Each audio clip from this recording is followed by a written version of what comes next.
en este lugar hay una alarma, ¿no es cierto? Y por ende hay sensores. ¿Ya? Y existe una central de esos sensores que yo la estoy viendo desde acá, ¿no es cierto? Y que tiene una luz verde y cuando uno cruza uno de los sensores se pone roja. Ya, no quiero ni mirar. Y se ha puesto roja varias veces en este intertanto mientras hemos estado hablando. ¿Y por qué nunca me contaste de eso? Te lo estoy contando ahora. ¿Pero cuántos programas llevamos acá? Para que tú sepas, es que es primera vez que yo veo que pasa eso, Ya. ¿no es cierto? Y se puso roja varias veces. Eso pasa cuando alguien cruza uno de los sensores.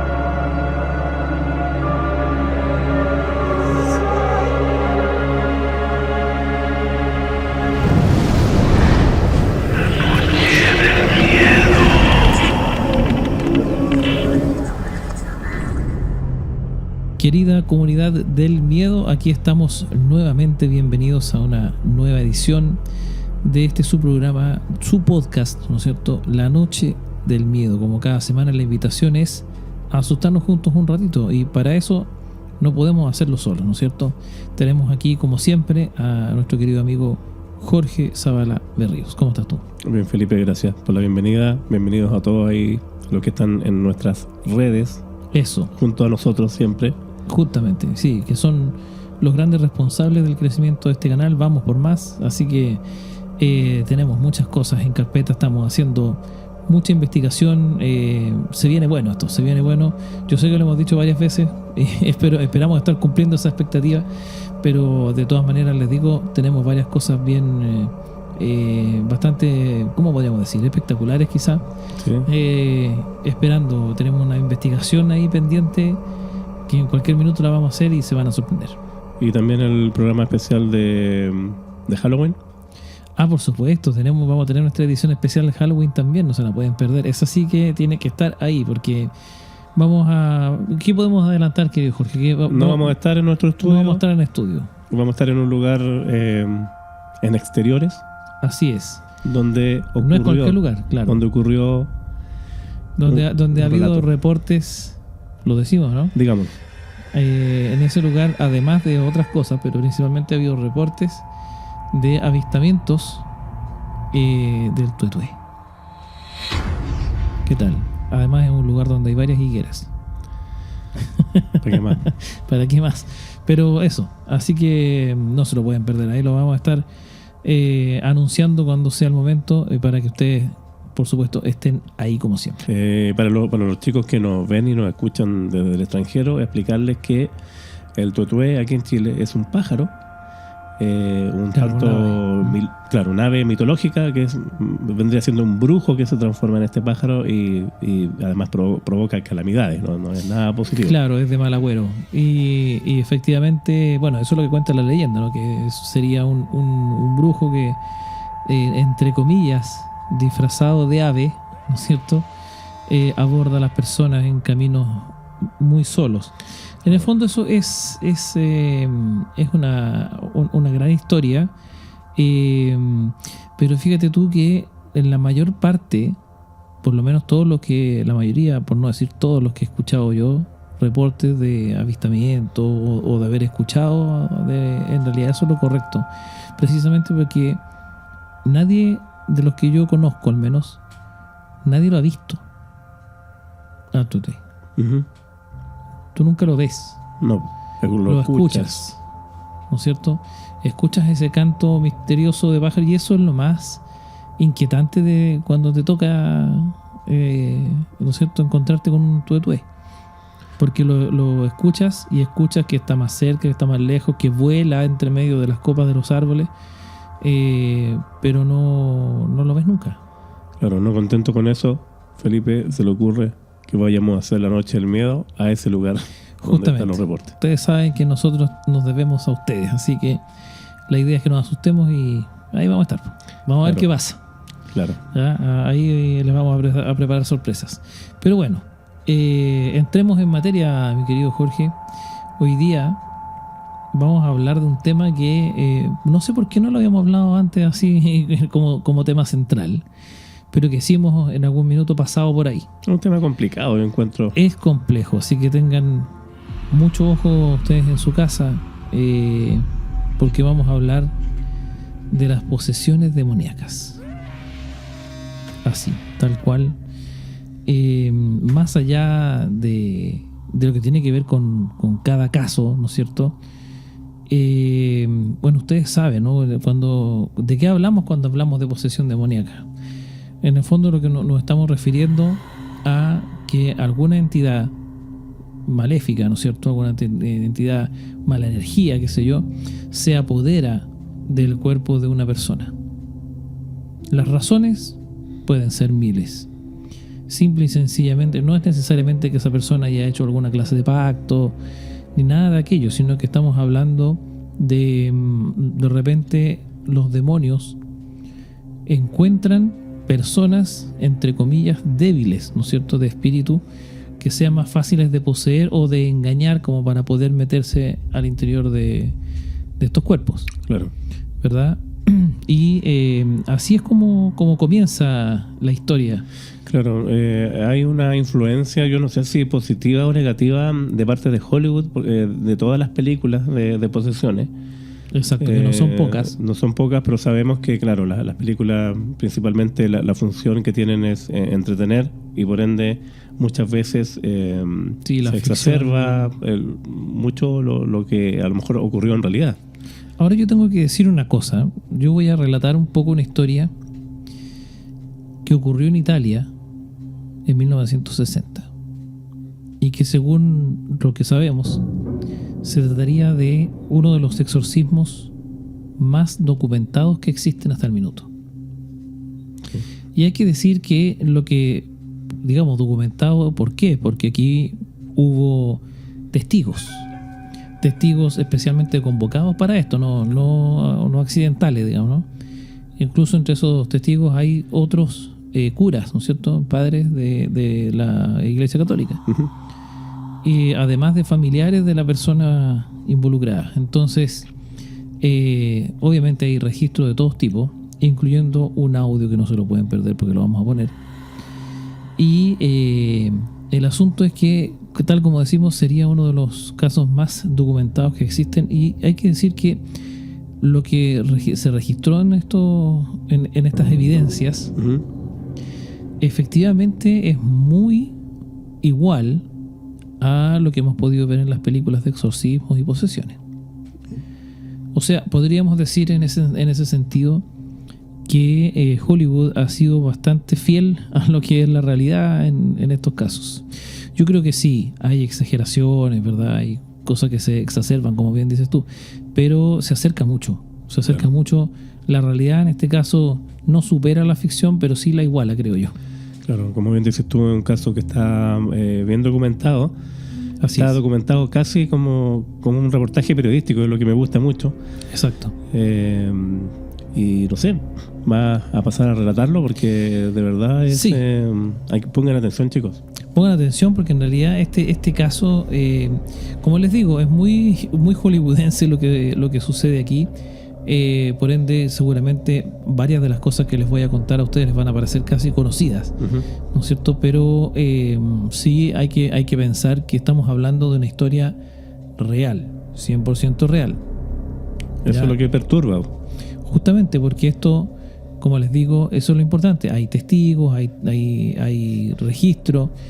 Entonces, ni siquiera, bueno, porque hay algunas de las películas del exorcismo, se supone que están basadas en hechos reales, pero aún así son historias ficcionadas de alguna forma. Entonces, aquí estamos hablando de 100% realidad. Esto no es una película, ¿no es cierto? Hasta donde sabemos no se ha hecho ningún filme al respecto de este caso en particular, y si así fuera, nosotros vamos a hablar lo que sucedió en los registros y no en ningún tipo de otro material. Claro, yo después les voy a estar contando acerca del caso que sí inspiró la película El Exorcista. Así que... Eso sí. Sí. Pero primero vamos con la de Italia. Exactamente. Bueno, les vamos a contar que en Italia, ¿no es cierto? Como les contaba yo delante, en 1960, ¿ya? Se da este caso en el que un pequeño, ya, esto sucede en una localidad italiana que se llama Campania, ¿ya? Y este pequeño tenía 11 años en el minuto. Y bueno, se le nombró Giovanni. No es un nombre real, pero es porque obviamente la idea es proteger la identidad del real involucrado. Pero Giovanni, ¿no es cierto?, para poder nombrarlo de alguna forma, a esta edad comenzó en un minuto, según lo que relatan sus padres, comenzó de la noche a la mañana a experimentar un comportamiento, por decirlo menos, extraño. ¿Ya? Una de las cosas que más le llamó la atención de los padres fue que desarrolló una fuerza desmedida y desproporcionada absolutamente para su tamaño, edad, complexión, etcétera. Es un dato importante porque es como el común denominador de lo que pasa en estos casos. O sea, ¿de dónde saca fuerza? Exactamente, porque no era posible por ninguna parte, ¿no? Menos de la noche a la mañana. O sea, no hay cómo. Además de eso, comenzó a hablar de manera extraña también, no solamente por lo que decía, sino cómo lo decía.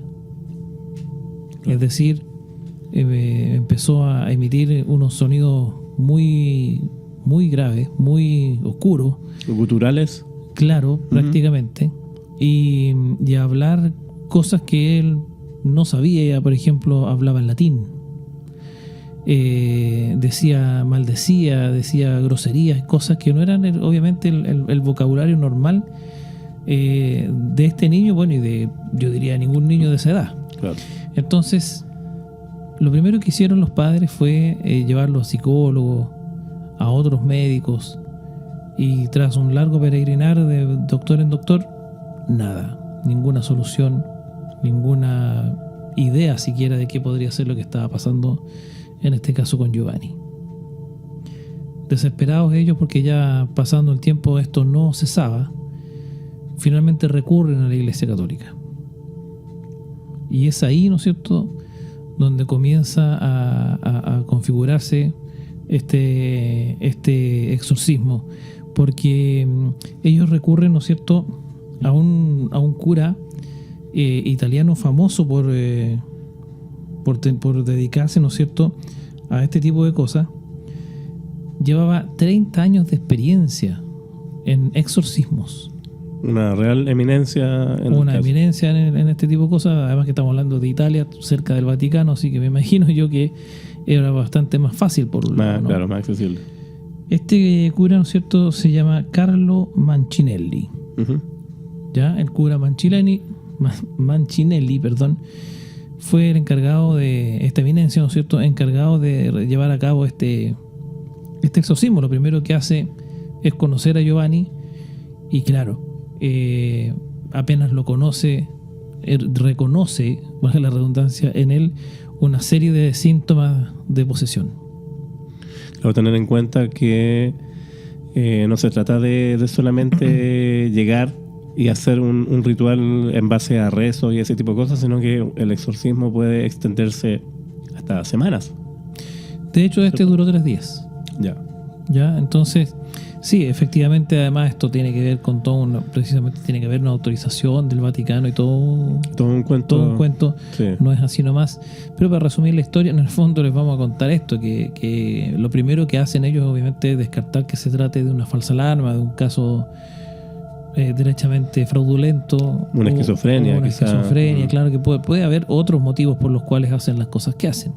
Sí. Sin embargo, aquí Mancinelli, ¿no es cierto?, de inmediato notó que se trataba de un caso real. Okay. Así que comenzó a hacer a organizar este ritual, y el primer día se hacen presentes en este lugar a petición de los mismos familiares y y del mismo también cura Mancinelli, que personas de la familia, un grupo reducido de familiares de Giovanni y otros 2 padres italianos. Apoyando, pero como testigos nada más. Como testigos, ya. Yo solamente como testigos. Ya. No. Ellos presenciaron todo esto como para ser unos testigos mudos de la propia iglesia, digamos. Claro. Porque parece que el padre Mancinelli de alguna manera tenía la sospecha de que esto iba a ser complejo. ¿Ya? Así que de ahí para adelante comienzan, ¿no es cierto?, con este ritual, ya, que fue llevado a cabo en la parroquia local, en una sala preparada específicamente para este menester, y esto es el día 15 de marzo de 1960.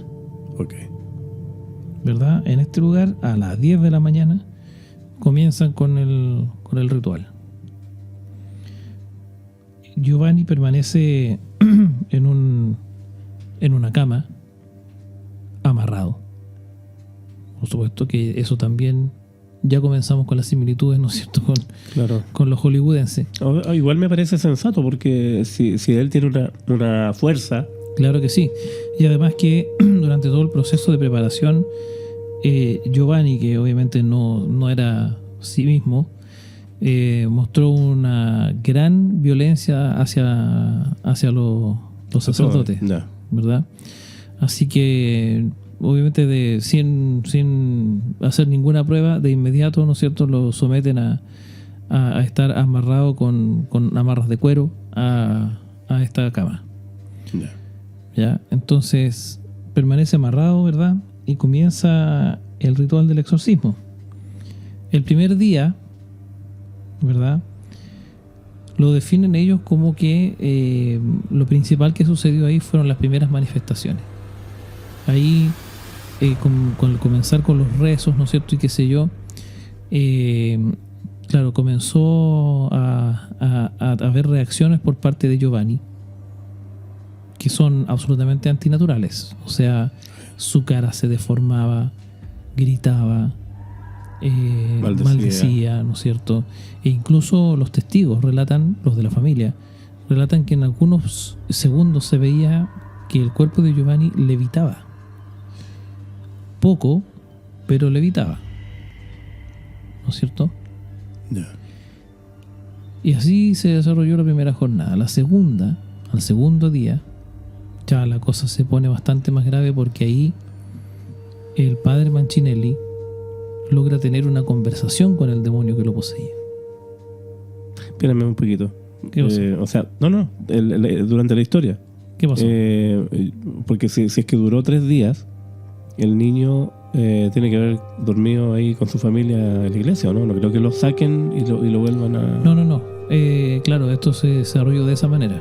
Ya. O sea, no dejarlo salir hasta que se mejorara. No, claro, ni soltarlo ni nada. Ok. Ahí había que hacer todo en ese lugar, por eso se acondicionó especialmente. Ok, ya. Así que así se desarrolló la historia. Que escalofriante igual. Mucho. Sí. Mucho, porque en realidad no es una cuestión así nomás. Uno se podría imaginar que un exorcismo es una cosa bastante más sencilla, como va un cura, ¿no es cierto?, un sacerdote a tu casa y reza y está con un rosario, no tengo idea. No es así. ¿Tiene sentido el hecho de hacerlo en una iglesia? O quizás, no sé, en algún otro terreno consagrado, para a lo mejor que el demonio o los demonios pierdan fuerza. Sí, claro que sí. La verdad de las cosas es que es efectivo. Hay un montón de cosas que, si tú te fijas, esto parte a las 10 de la mañana. ¿Por qué? Porque con la luz del día, digamos, también hay una debilitación, digamos, de la entidad demoníaca. Claro. Entonces, no voy a hacer un exorcismo a las 3 de la mañana, por ejemplo. Claro, esa sería bastante absurdo. Claro. Sin embargo, bueno, parte de temprano en la mañana, ¿verdad? Y bueno, está durante varias horas. en esta situación donde el cuerpo del pequeño Giovanni convulsionaba, ¿no es cierto? Se distorsionaba su cara. Los testigos mencionan eso, que su rostro se desfiguraba de una forma absolutamente antinatural, como se menciona. ¿Te imaginas tú a los papás de este niño presenciar todo eso? Debe ser terrible. Debe ser terrible, porque en realidad, no sé, o sea, uno como padre no quiere ni que su hijo se tropiece siquiera. Claro. Y estás viéndolo ahí como se deforma, como, no sé, o sea, yo pensaría inmediatamente en ir a tratar de rescatarlo, no tengo idea, pero es parte de lo que la posesión hace. Claro. Ya hace pensar que hay otro riesgo cuando en realidad no es así, ¿verdad? Entonces, ¿a qué nos vamos? ¿No es cierto? En este caso comienza, como te digo, este ritual, y cuando una de las primeras cosas heavy que pasó en este proceso, por decirlo así, ¿verdad? Fue que se logró en algún minuto la entidad, ya a través del niño, responde con una voz muy demoníaca, ¿no es cierto? Muy, como comentábamos delante, gutural, como decías tú, ¿no? Y responde diciendo que no me iré, dice, él es mío, este lugar es mi reino. Eso menciona, ¿no es cierto?, con esa voz. Claro. Este tipo de cosas para un niño de esta edad, ¿no es cierto?, no es como para pensar que es algo que está diciendo él. No, y además habla de las capacidades del padre, con sus años de experiencia, de que en el día 2, como bien dices tú, logró comunicarse con este demonio, ¿cierto? Sí, claro, sostienen una conversación. Ya. Pero incluso una de las cosas también que llamó mucho la atención de los testigos es que incluso antes de esto, ¿verdad? Porque aquí esto sucede el día 1, lo que estoy nombrando ahora sucede el día 1, ya cuando él dice no me iré y qué sé yo. Y además mencionan estos testigos que el niño de la nada comenzó a hablar con esta misma voz, así como demoníaca, comenzó a hablar en perfecto latín, fluido, siendo que este niño jamás había estudiado latín, ni mucho menos, o sea, no tenía cómo saber. Claro, por mucho que sean italianos y tengan como más de cerca esa cultura. Sí, pero el latín hay que saberlo hablar, claro. Entonces, y ahí empezó a hablar en esta lengua y no se explican cómo. Okay. No se explican cómo, ¿verdad? Y además, ¿no es cierto?, una de las cosas que también señalan y que les aterró mucho es que en todo momento, prácticamente mientras se realizaba el proceso, el niño tenía los ojos negros, completamente negros, o sea, como si no hubiese un alma ahí adentro, ¿verdad? Es verdaderamente macabro, como dices tú. Y en el día 2, ¿verdad?, tal como decíamos, efectivamente hay una suerte de conversación, de comunicación con este demonio, porque el padre, ¿no es cierto?, dice cosas como, por ejemplo, ordenándole al demonio que se rebele, porque esa es la idea, ¿no es cierto? Uno tiene que saber el nombre del demonio para poder eliminarlo, ¿no es cierto? Él dice: yo soy legión, somos muchos y tú no tienes poder aquí. Te das cuenta cómo es bastante hollywoodense la historia, sí, ¿verdad? Porque el padre, este padre, ¿no es cierto?, dice: en el nombre de Cristo te ordeno que te reveles, ¿quién eres? Y responde esto otro. Entonces, efectivamente, esto es bastante hollywoodense y pasa así. Ellos, la entidad en este caso, se niega en todo momento a entregar su identidad, porque sabe que eso es lo que lo va a, entre comillas, devolver al infierno. Yo recuerdo cuando hablamos de los demonios en un capítulo pasado de La Noche del Miedo, hablábamos de algunos, y precisamente Legión era el encargado también de, como bien dice su nombre, de que son muchos, son legiones de demonios que vienen. Claro. Y ese demonio es el que estaba poseyendo al niño. O sea, justamente, ¿no es cierto? Sí, pero el asunto principal, ¿no es cierto?, es que este demonio, a pesar de haberse revelado como legión, no fue fácil de sacar de este cuerpo, ¿no? Claro que no. Porque esa es la clave. Sin embargo, el padre Mancinelli, acto seguido, comienza a decirle a la entidad: en el nombre de Jesús, nuestro Señor, te ordeno que digas la verdad. ¿Por qué has poseído a este niño? Ya. O sea, ahí comienzan a preguntarle por qué, ¿verdad? Eso yo no lo había escuchado. Y la entidad le responde, obviamente con una voz perturbadora. Dice: porque su pureza me ofende. Wow. Porque puedo. Y además dice: este mundo me pertenece y él será mi servidor. O sea, ahí nos ponemos una vez más en el lugar de los padres, ¿no? Totalmente. Porque ahí está absolutamente decidido a quedarse con este cuerpo, digamos, y o sea, ahí tú estás prácticamente sabiendo que te estás enterando que lo pierdes a este pobre pequeño, ¿no? Claro. Y de ahí, ¿no es cierto? Y porque puedo, ¿no es cierto? O sea, hay toda una soberbia ahí, ¿verdad? Y dice ahí, a esto responde Mancinelli: Cristo lo ha salvado, tú no tienes poder sobre él. Y eso lo provoca la entidad y dice: no entiendes nada, esta carne es débil y el miedo de ustedes me fortalece. Tiene mucho sentido. Tiene mucho sentido, ¿no es cierto? Hemos escuchado eso de que efectivamente el miedo alimenta un poco, ¿no es cierto? Fortalece efectivamente a estos demonios. Más allá de lo que uno crea, si es religioso, católico o lo que sea, hay que tener los pantalones bien puestos para enfrentarse a un demonio así. Sí, claro. Y tener las armas y las herramientas. Las armas, por supuesto. Claro, ahí sí. El padre, me da por decirle padre Carras, nada que ver. ese es otro. Claro, el ese padre otro Marcinelli, capísimo. Absolutamente, sí, 30 años haciendo estas cosas. Entonces, el hombre ya en esta segunda jornada, digamos, logra sacar el nombre, logra sacar la razón, ¿verdad? Y de alguna manera esto es clave para poder lograr al tercer día, que se define como el día de la liberación. Tiene sentido también si te pones a estudiar la Biblia. Sí, pues la resurrección al tercer día. Al tercer día, justamente. Mira.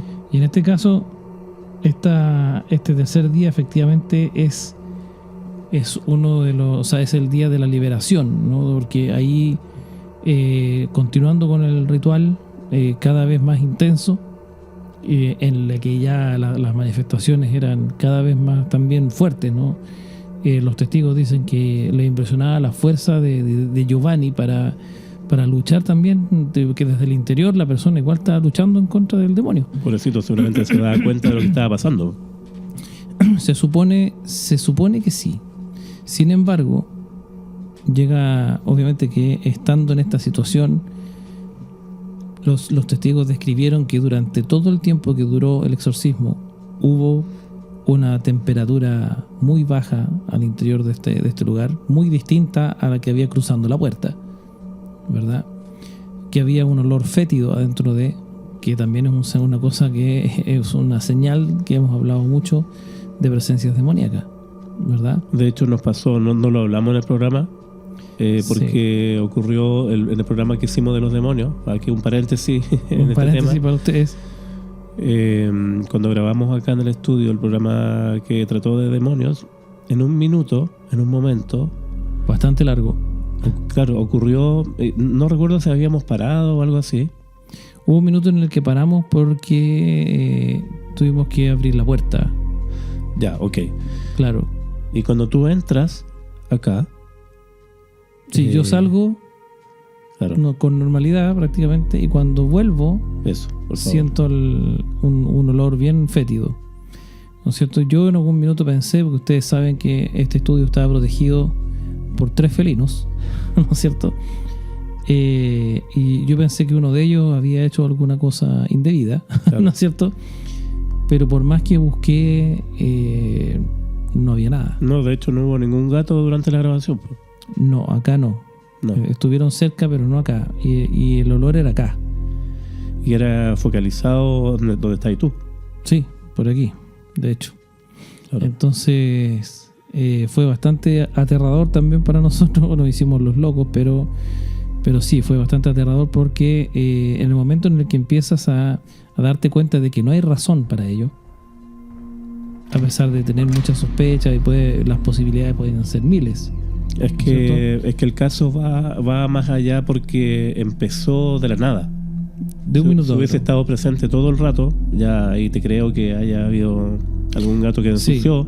Sí. O alguien, o Que de hecho me ha nosotros. pasado, Ya. me ha pasado en algún momento, no aquí, pero en otros lugares, me ha pasado que si estoy con uno de los gatos cerca y de repente, no sé, no alcanzó a ir al baño o cualquier cosa, ¿no es cierto?, a salir o a ir a su caja de arena, efectivamente tú te das cuenta que hicieron lo que hicieron por el olor, Claro.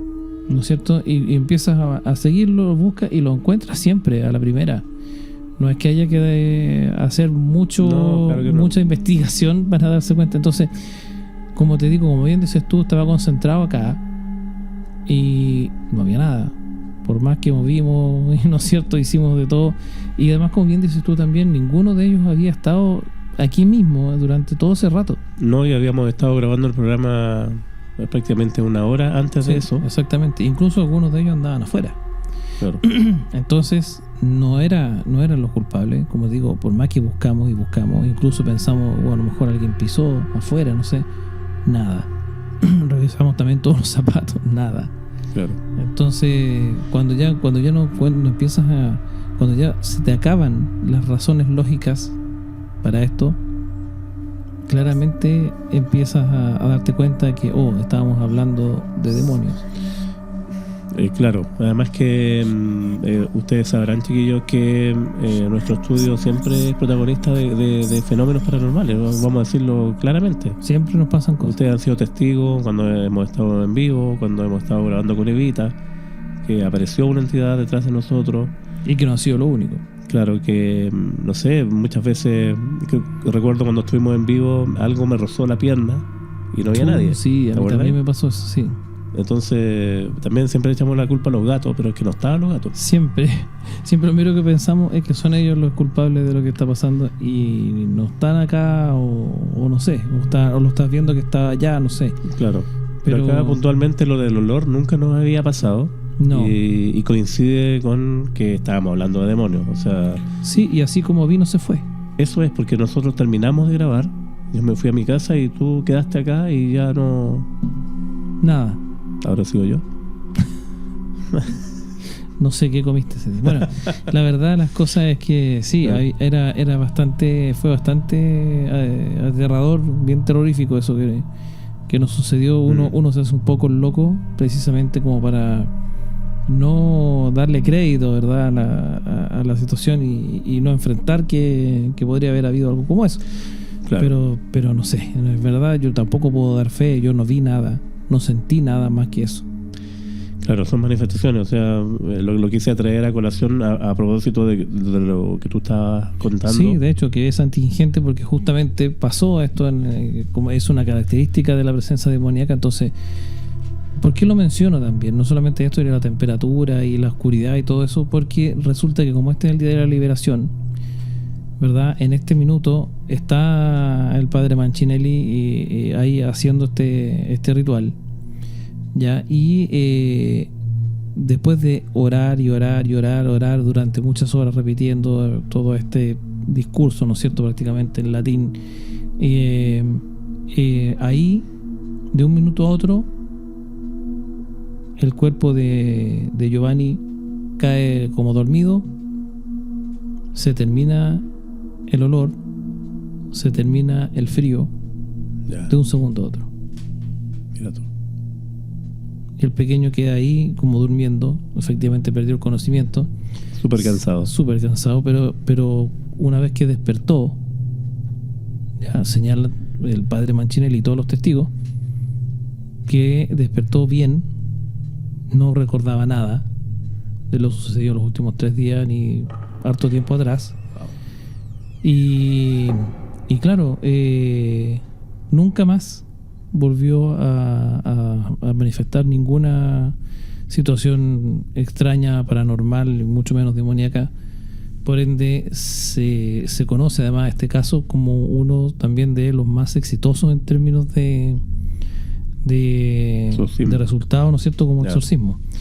La verdad es que esto no termina aquí, porque, o sea, bueno, el exorcismo sí terminó, pero la historia para ustedes tiene una sorpresa, porque como les comenté antes, este exorcismo es uno de los más documentados que ha habido, y ahora vamos a pasar a mostrarles, ¿no es cierto?, el audio, parte, ¿cierto?, del audio de lo que se registró. Así que prepárense en este exorcismo. Es parte del diálogo. Es parte del diálogo, y bueno, ahí ustedes van a escuchar la terrorífica voz de la entidad. Prepárense porque aquí viene.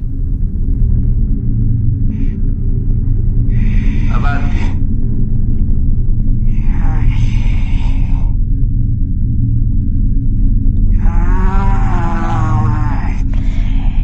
I misteri che lei predilige sono quelli della passione di Cristo, perché lì c'è tutta la salvezza dell'umanità. E quelli gloriosi no. Anche. Avanti. Ma chi recita il rosario io arrivo a disturbarlo. Come? Con pensieri, distrazioni. ¿Cómo están esas pieles de gallina? ¿No es cierto? Nos atrevimos a escucharlo, ¿eh? Una piel de velociraptor tengo. Sí, joder. Muy bien. Sí, hay que decirlo, esto es muy terrorífico, ¿no? Es cortito pero preciso. Claro. Porque, como les digo, esto no es una actuación, no es una representación, esto es real. Sucedió, así como ustedes lo están escuchando. Así que si esto no nos asusta, yo no sé qué. Ahí lo que dice me llamó mucho la atención lo que dice el demonio a través de, o sea, lo que dice el demonio a través del niño, es que cuando una persona reza el rosario, ellos se hacen presente para distraerlo. Claro. Wow. Para que no pueda seguir rezando. Se dan cuenta entonces, para las personas creyentes y que son católicas, la importancia o el poder que tiene rezar el rosario. Sí, yo conozco claro. mucha gente que es de rosario. Recuerdo a la Úrsula cuando nos contaba la historia de su mamá. De veras. Con el rosario ahí. Claro. Y te acuerdas que cuando Cintia, en Evidencias, también, nuestra auditora, ¿verdad?, amiga mía, nos contó la historia de este espíritu que se revelaba del papá de la persona que estaba que vivía en esa casa, que decía que se manifestaba, y una de las cosas a través de las que se manifestaba era un rosario gigante que estaba puesto en la muralla y que se movía de manera irregular. Exacto. Y de la nada. Así que, wow, es un objeto no menor. Utilicen el rosario, chicos. Símbolo. Los que creen, utilícenlo, porque es un arma potente. Exacto. Y si no tienen, consigan uno. Claro. Pero de verdad que vale la pena. Ahora, hay otra historia, ¿no? Tenemos en este minuto, vamos a pasar a revisar algo de la historia, porque estamos hablando, ya que estuvimos viendo al principio del programa estas similitudes, ¿no es cierto? Esta atmósfera creada por el cine, por Hollywood, respecto de cómo se viven estos terroríficos exorcismos. Y decíamos, ¿no es cierto?, todo lo que relatamos recién respecto de este caso del año 60 en Italia es muy cercano a lo que podemos ver en las películas. Sí. Y bueno, obviamente que aquí tenemos otro caso porque uno de estos inspiró precisamente uno de estos filmes, ¿o no? Claro, inspira El Exorcista, película de 1973, la icónica. Original, digamos. Claro. La primera. Claro, la historia de Regan, el padre Carras, en fin, que trata de esta niña que a raíz de jugar con la Ouija, llega a una entidad y la posee. Esto está ambientado en un exorcismo real también que se realizó en Estados Unidos y es conocido como el exorcismo de St. Louis. Es uno de los incidentes más emblemáticos estudiados en la historia de supuestas posesiones demoníacas y ocurrió en 1949 y ha captado precisamente la imaginación del público porque inspiró la icónica película El Exorcista. ¿Cuáles son los antecedentes de este caso? Vamos que Roland Doe, el seudónimo utilizado para proteger la identidad real, aquí un paréntesis, siempre en Estados Unidos sobre todo, el John Doe viene siendo como el Juan Pérez, acá, claro, ¿cierto? Para nombrar a los NN. Exactamente. Dice, era un adolescente de 14 años, nacido en una familia luterana en la ciudad de Maryland. Su verdadero nombre después fue revelado. Después de todo este caso, su verdadero nombre era Robbie Mannheim. Criado en un entorno religioso, mirad, pero no especialmente devoto. Roland vivía una vida ordinaria hasta que en enero de 1949 comenzaron a manifestarse sucesos extraños en el hogar. Wow. La historia de la supuesta posesión comenzó después de la muerte de su tía Harriet, con quien el joven tenía una estrecha relación. Harriet, la tía, era aficionada al espiritismo. Había enseñado a Roland a usar la tabla Ouija. Pero tras su fallecimiento, la familia comenzó a notar fenómenos extraños en la casa, ruidos, arañazos, objetos que se movían solos, etc. La familia de Roland contactó con médicos y psiquiatras, pero no encontraron ninguna explicación médica para lo que estaba ocurriendo, al observar que los fenómenos parecían seguir a Roland. Ellos comenzaron a sospechar de una causa sobrenatural. Entre los episodios que más alarmaron a la familia fueron los ruidos inexplicables, como dijimos recién. Comenzaron a escucharse golpes en las paredes y techos de la casa, sin que hubiese una fuente clara de esos ruidos. Es como más terrorífico de lo que le pasó al chico en Italia, no quitándole claro, pero claro, tiene muchas similitudes también, porque a la misma el mismo proceder, ¿no? de empezar yendo a médicos y qué sé yo, pensando que es alguna clase de enfermedad u otro tipo de afección. Eso pasa, que la gente, bueno, está bien que consultemos a los médicos y ese tipo de cosas, pero siempre como la parte espiritual es al final, sí, como descartando todo. Uno va a la esencia primero, parece. Claro. ¿Qué más pasaba acá? Movimiento de objetos. Los muebles y otros objetos de la casa se movían por sí solos.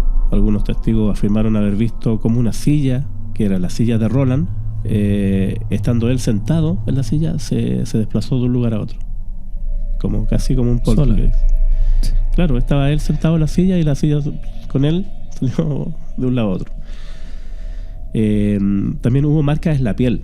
Se informó que palabras y símbolos aparecían marcados en la piel, formando la palabra en inglés hell, infierno. Ya con eso te pasaste. O sea. Tras estos eventos la familia consultó a un pastor luterano y sugirió que el caso podría ser una posesión demoníaca. Tras presenciar este pastor los fenómenos en la casa de Roland, aconsejó a la familia que se pusieran en contacto con la Iglesia Católica, ya que el luteranismo no incluía el rito de exorcismo. Mira, ¿qué tal? Y buen dato ese. Bueno, se hace presente la Iglesia Católica. Muy bien. La familia de Roland contactó con el sacerdote católico Edward Hughes, quien realizó el primer intento de exorcismo en el hospital universitario de Georgetown en Washington. Durante este exorcismo inicial, Roland supuestamente rompió una de las correas que lo sujetaban a la cama y logró herir gravemente al padre Hughes con un trozo de resorte de la cama, obligando a suspender el ritual. O sea, te pasaste, ahí claro. Hay el nivel, digamos, o sea, terminó destruyendo la cama. Faltó la marra ahí que me imagino a Pinocchio, no sé por qué, me acordé. Un saludo para la Barbarita. Claro. El Roland parece que estaba bien malo ahí poseído.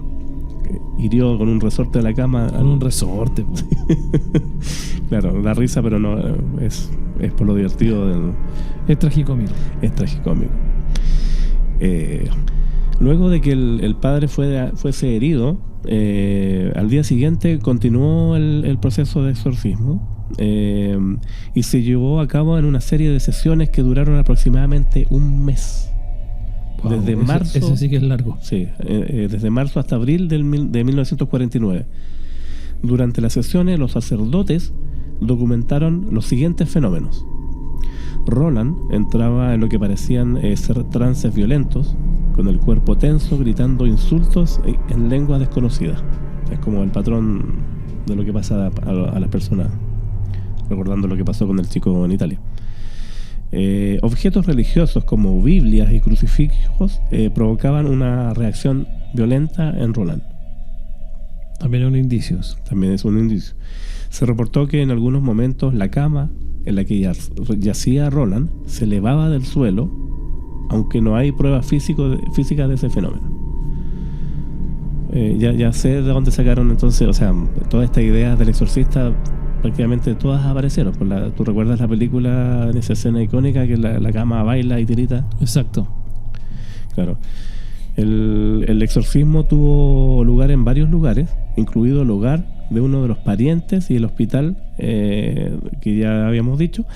Luego aparece otro sacerdote, el sacerdote Halloran, que más tarde testificó que durante las sesiones vio símbolos extraños aparecer en la piel de Roland. Y las palabras, por supuesto, que decían salir y hell, que se formaban en el abdomen de Roland. En la película El Exorcista era Help Me. Ya, sí, de veras. Finalmente, después de semanas de rezos, cánticos y rituales, los sacerdotes afirmaron que Roland fue liberado de la entidad que lo había poseído.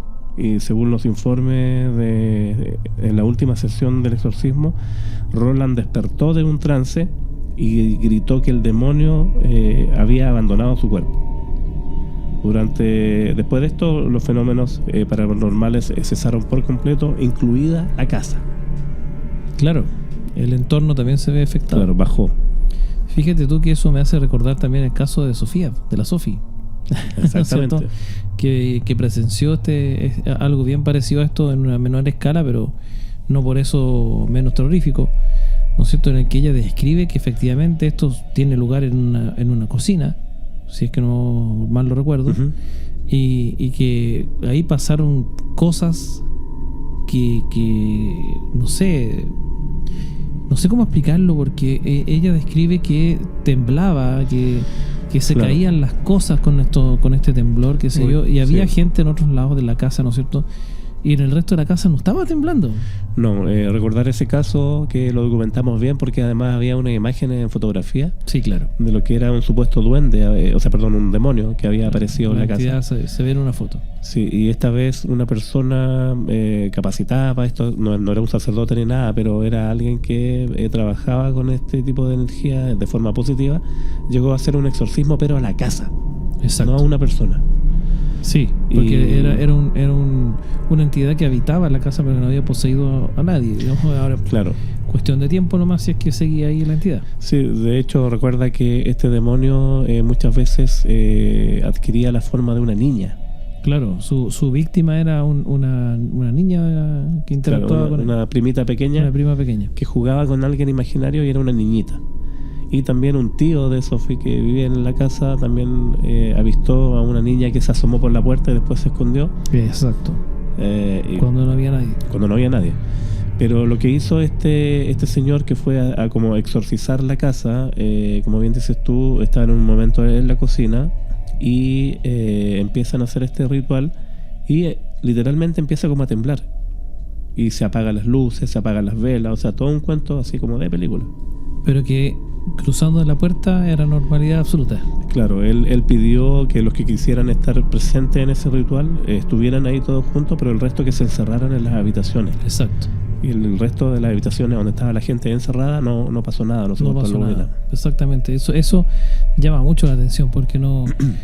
¿Cómo te lo explicas, no? O sea, eso solamente puede pasar en el caso de una intervención demoníaca, por decirlo así. Es algo real. Es algo real. Eso también es un tema que nosotros escuchamos de boca de su protagonista. O sea, no es una cuestión que leímos por ahí. Exactamente. ¿Y qué pasó finalmente con la historia? O sea, después de este fue también un proceso exitoso y terminó inspirando un filme hollywoodense. Claro, terminó inspirando el mítico, como dijimos recién, El Exorcista de 1973. Y prácticamente el común de la historia en general es el mismo. O sea, en este caso en la película la chica jugaba con una ouija y llegó una entidad, y acá tenemos una cosa súper perturbadora que era la tía que murió, que le había enseñado a jugar con la ouija. Entonces no había para dónde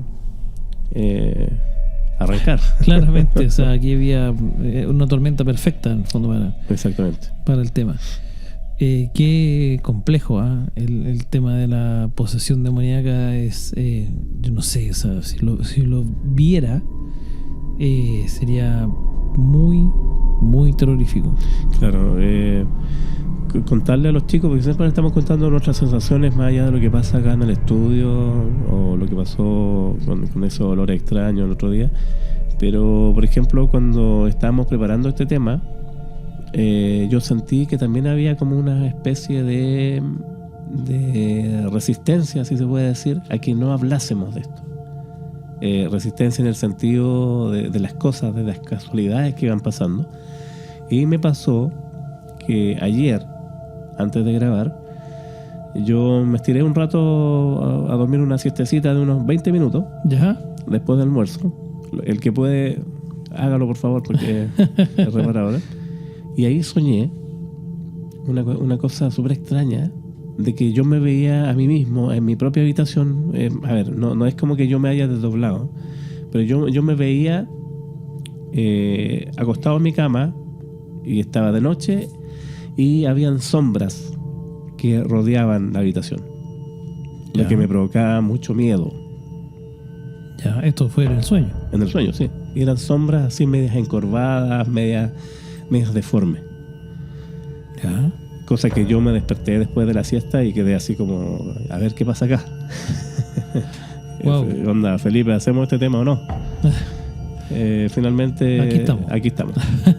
Yo no sé si tendrá algo que ver, o a lo mejor me sugestioné, no sé, pero... O sea, puede ser, la sugestión es real también, o sea... Claro, pero a mí me pasa, en lo personal, de que no siempre me acuerdo de los sueños. También me pasa eso. Entonces acá fue como súper así como gráfico, y fue incómodo. ¿Sabes que a mí me están pasando dos cosas ¿En este momento? En este momento. Ya. Una, que acaba de llegar uno de los felinos aquí al lado. Sí. ¿No es cierto? De la nada llegó aquí, se instaló aquí.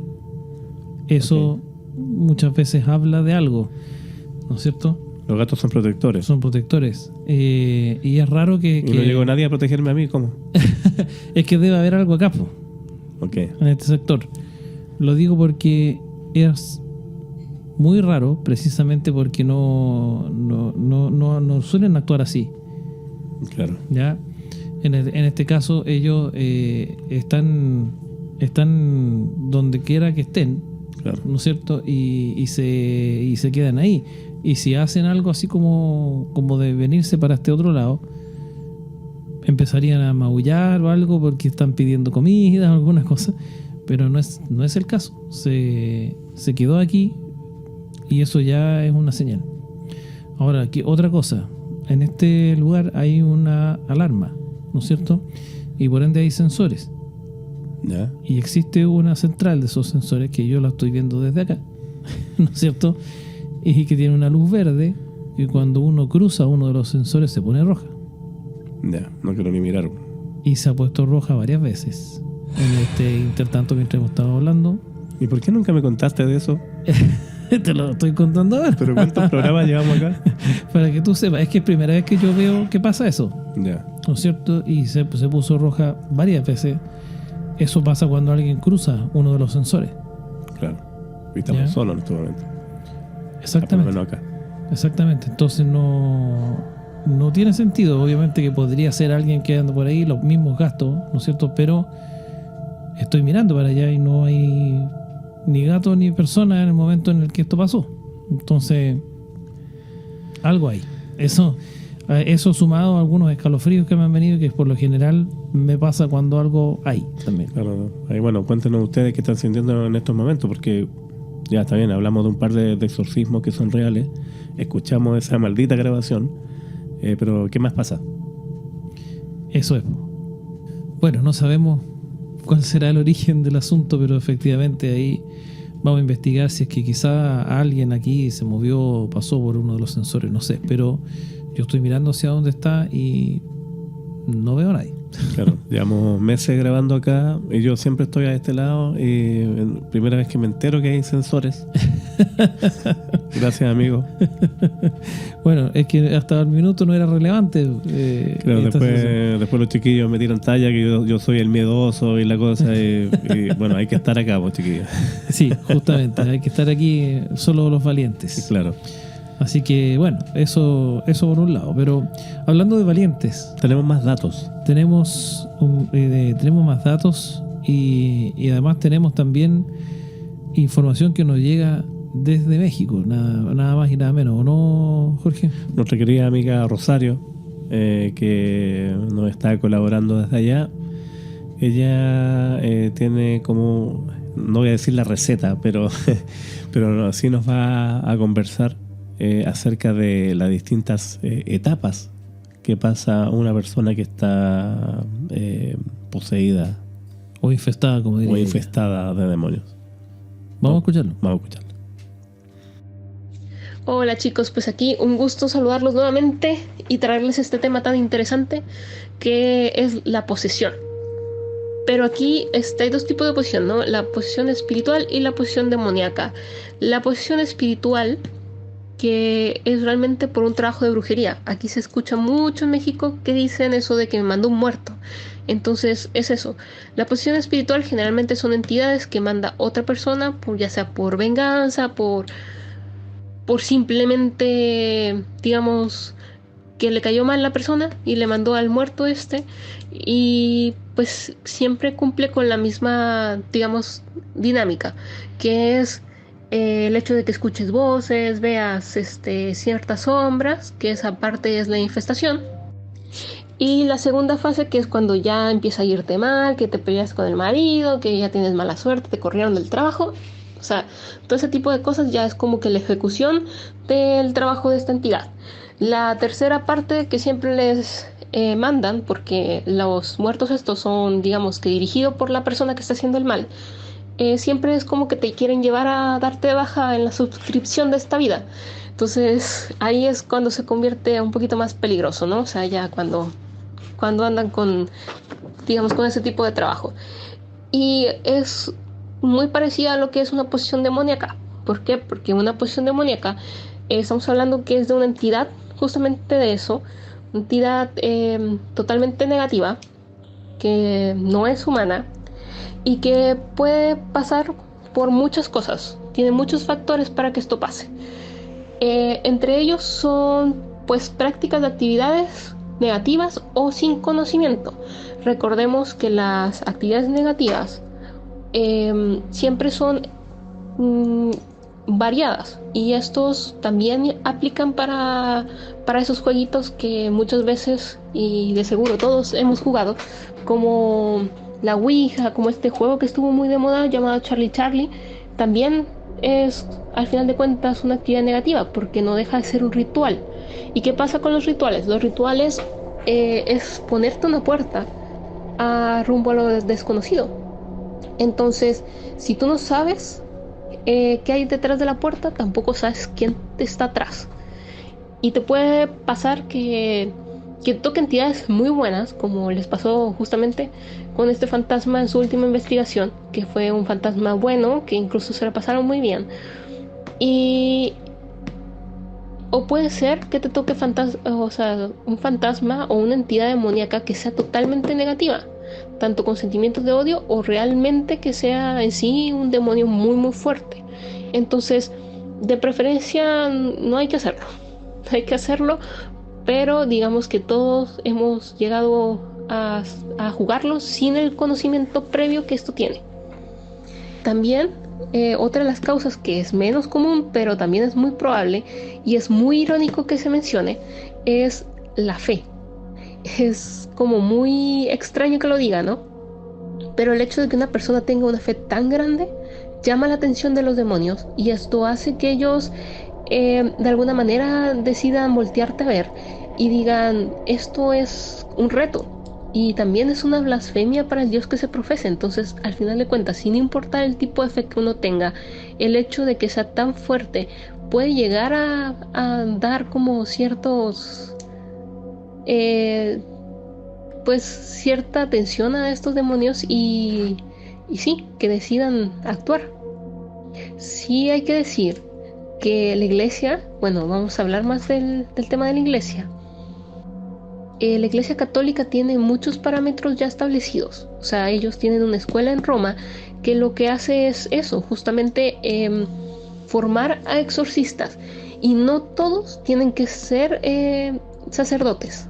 Incluso los Warren, al estar casados, ellos fueron a tomar estos cursos para saber también los protocolos de un exorcismo, porque los protocolos son bastante extenuantes. Recordemos que para que un exorcismo sea aprobado necesita tener la autorización del Papa inmediato. Entonces no hay forma de que se pueda hacer un exorcismo por medio de la iglesia que no esté avalado por él. Hay que reunir pruebas nada más.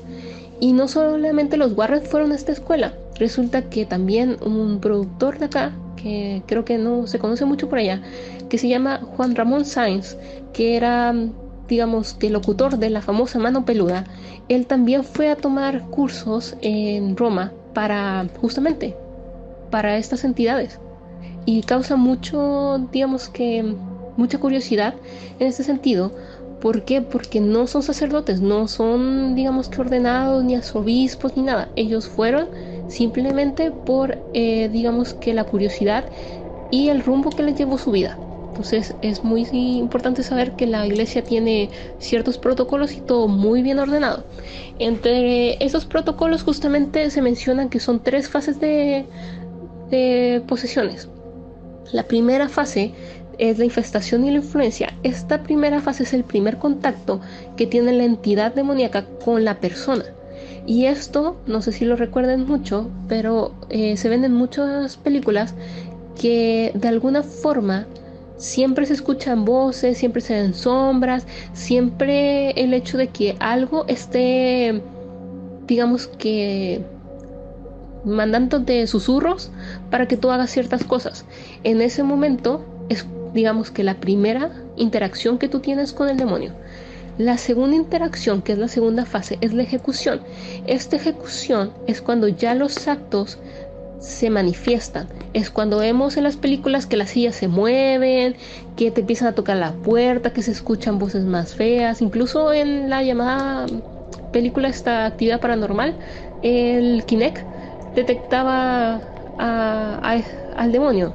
Entonces también, o sea, ya empiezan a haber como que más interacciones físicas o más pruebas para asustar a las personas. En esta fase es cuando las personas generalmente de alrededor de uno ya se empiezan a preocupar y estos demonios también las atacan con la finalidad de que dejen a la persona que ellos quieren poseer sola. porque a medida que estén más solos es más fácil para ellos llegar a una tercera fase, que es la posesión 100%. Esta última fase, que es la más peligrosa, porque aquí sí, o sea, aquí significa que el demonio tiene el 100% de tu cuerpo. Entonces tú prácticamente ya estás dormido ahí adentro, todo débil, porque claro, o sea, para llegar a esta fase también debe ser un desgaste físico y emocional increíble para que ellos ya puedan como controlarte como si nada. Y en esta última fase es cuando se vuelve una carrera contra el tiempo. ¿Por qué? Porque justamente al tener el demonio el 100% de tu cuerpo es cuando empiezan las manifestaciones más fuertes. Es cuando podemos ver en las películas como El Exorcista, que cambian incluso el rostro, que les cambian los ojos, que incluso pueden llegar a tener fuerza descomunal, saber cosas que ni siquiera uno pues ni se atreve a confesarse a uno mismo, que incluso pueden llegar a afectar la mente de las demás personas, a hacerlos ver cosas que son sus peores miedos. Entonces, si tomamos como ejemplo la película Exorcismo, en esa película justamente ya estamos hablando de una fase número 3. No es que sea imposible revertirla, pero es muy muy complicado, y generalmente las personas que no pueden con esta fase terminan falleciendo, porque es mucho el desgaste físico y emocional que tiene la persona al estar posesionado 100%. Recordemos que son dos entidades en un cuerpo, y aunque el demonio tenga el control completo, no deja de existir la otra alma, que esté ahí guardada, dormida, es diferente. Entonces justamente todas estas fases tienen diferentes tipos de síntomas que toma la iglesia en cuenta para poder saber si se trata de un exorcismo real o no. Entre esas fases, por ejemplo, las más comunes son los cambios de ánimo, como los cambios de actitud, como decía, o sea, ya te vuelves muy irritante, tienes ataques de ira incontrolables, que te vuelves muy grosero, que ya es como muy pesada la persona y que incluso llega a tener hábitos que no tenía, como es, no sé, fumar, por ejemplo. Si una persona que nunca probó el tabaco, que odia el tabaco y de repente se agarra fumando y le dice si te contesta muy mal, es obviamente una clara señal de que puede tener este cambio de ánimos muy, muy serios. Ese es uno de los principales síntomas. Estos síntomas se da en la influencia, en la infestación primero. Después viene la segunda, que es como pérdida de memoria. O sea, como que las personas ya empiezan como que a perder la memoria, a estar inconscientes, caen enfermas por lo general, tienen fiebres muy altas, que es lo más común que se da en esta etapa de ejecución. Y la tercera, que tiene ya dones de clarividencia. Ya el demonio sabe perfectamente lo que hiciste, lo que no hiciste, ya tiene el 100% del cuerpo, y también puede llegar, como les decía, a tener una alucinación para las personas que lo rodean. Entonces la idea es que lo dejen totalmente solo a esta persona, que nadie lo ayude y que pueda caer, o sea, él tener el control completo. Y vaya, por dentro, me imagino, esto es una idea mía, que ha de ser una tortura, o sea, tener esto dentro. Los exorcistas saben que este tipo de manifestaciones hay que pararlas en la primera y segunda fase. ¿Esto por qué? Porque son las fases que todavía, digamos, que se puede revertir muy fácilmente y que no necesitan tanto tiempo de exorcismo. Porque recordemos, a diferencia de los exorcismos que se ven en las películas, que es un día, 2 días y ya, no, o sea, los exorcismos pueden durar un día, un mes o incluso años, o llegar a ser permanentes. Cuando se llega a ser permanentes es porque ya estamos hablando de una fase 3, es una fase que prácticamente muy pocos la revierten, ha de tener una fuerza de voluntad increíble esa alma, porque no hay otra forma de llamarlo. O sea, ha de ser una persona que tenga, digamos, una estabilidad emocional y una fuerza de voluntad totalmente descomunal. Genial la intervención de nuestra querida Rosario. Le mandamos saludos allá a México, a ella y a todos sus compatriotas que son fieles seguidores de este programa. Tremendo informe, muy bueno. Tremendo informe, sí. Y además que hay que decirlo, ella no es cualquier persona, digamos, no. Es una de nuestras más fieles auditoras, por decirlo así, desde allá de México, pero ella ha investigado por años estos temas y sabe de lo que está hablando, cómo se nota, ¿no? Entonces, no es que sea una persona X cualquiera, ¿no? No, prácticamente ya es nuestra corresponsal en México, así que eso nos tiene muy contentos también. Muy contentos, así que un abrazo para ella y para todo el pueblo mexicano. Oye, y fíjate tú que haciendo un poco el resumen, ¿no? El análisis de todo lo que nos contó Rosario hace mucho sentido con lo que estuvimos analizando acerca de los dos casos emblemáticos y heavy de posesiones que terminaron en exorcismo, que gracias a Dios fueron exitosos. Me sorprendió las fases, sobre todo la tercera fase que dice Rosario, que le encuentro mucho sentido. Claro, que ya es casi irreversible. Claro, es casi como terminal, una etapa terminal si fuera una enfermedad, por ejemplo. Sí, claro, que heavy, porque estamos hablando de una cuestión que a lo mejor uno no dimensiona, sobre todo tal como dice ella. Yo no sé si todos habremos jugado Ouija, yo no. Nunca. ¿El Charlie también? Charlie sí que en algún momento creo que lo intenté. Y me parece que vi moverse esos lápices, oye, pero bueno. No lo hagan. No lo hagan. Justamente ya no es necesario. Uno no le toma el peso a esto, pero en verdad, cuando hablamos de... ¿Por qué no le toma el peso uno? Porque lo hemos dicho repetidamente en este programa, son cosas que no podemos ver, no con estos ojos al menos. Por eso... Ojo que no ven, corazón que no siente. No, y no podemos controlar tampoco. Por eso mismo, o sea, al final, lo que sí podemos controlar es el no hacer cosas que no sabemos. Exactamente. ¿No es cierto? Si no saben lo que están haciendo, que es el 99,9% de las personas que hacen estas cosas, no lo hagan. Simple y sencillamente no lo hagan, más allá de cualquier otra cosa, porque después de estar buscando solución o revertir estas cosas es extremadamente complejo. Sí. Si no, vean todas las películas de exorcismo que hay, que no son pocas, ¿no? Así que, en verdad, a mí también me llamó harto la atención este tema de la fase de la infestación primero, ¿no es cierto? Hay que tener mucho ojo también por eso, porque estas señales, ¿no es cierto?, que empiezan a ver de fenómenos poltergeist, ¿no es cierto?, y cambios de comportamiento y qué sé yo. Hay que pensar siempre en este tipo de opciones, porque uno lo primero que hace, como dijimos delante, es ir a pensar en el psicólogo, a pensar en que es a lo mejor alguna cosa más bien física que se quita con pastillas. Esto no es así. No, además que hay que estar atento igual siempre a todo, siempre lo decimos, a todas las señales en todo ámbito de cosas, pero en este caso en particular está bien consultar con médicos, pero no dejen... También está bien consultar. Claro, no dejen hasta el final la parte espiritual.